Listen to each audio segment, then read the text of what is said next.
আজ তোমাদের সাথে বাচ্চাদের খুব পছন্দের একটা রেসিপি শেয়ার করব। এটা বাচ্চাদের স্কুলের টিফিনে অথবা সন্ধ্যের জলখাবারে তোমরা খুব সহজেই বানিয়ে দিতে পারো। খুব সুন্দর খেতেও হয় আর ওরা খুব আনন্দ করে খেয়েও নেবে। তো এর জন্য আমি একটু আটা গুলি করে রেখেছিলাম। আটার গুলিটা একটু বেশি পরিমাণেই নেবে, একটু মোটা করে এটা একটা পরোটা, গোল পরোটা মতন বেলে নিতে হবে। ঠিক এই রকম যখন বেলা হয়ে যাবে, এর মাঝখানে একটা স্লাইস চিজের টুকরো আমি দিয়ে দেবো। দিয়ে চারপাশটা ঠিক এইভাবে ভাঁজ করে নেব।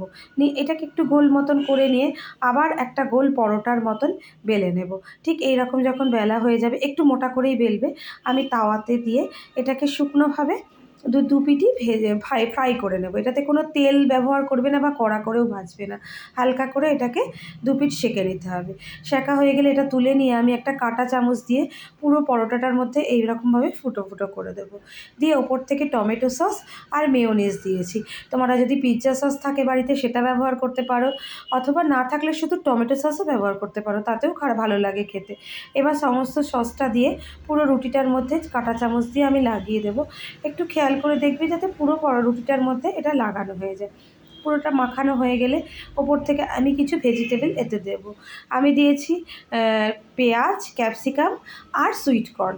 তোমরা তোমাদের পছন্দ মতো যে কোনো কিছু দিতে পারো, যেরকমভাবে ঘরে থাকবে তাই দিয়েই টপিংস দিতে পারো।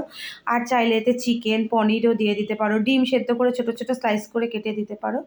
আর একটা কিউব চিজ নিয়ে সেটাকে গ্রেট করে ওপর থেকে ছড়িয়ে দিয়েছি। আর দিয়েছি সামান্য পরিমাণে চিলি ফ্লেক্স আর অরিগ্যানো।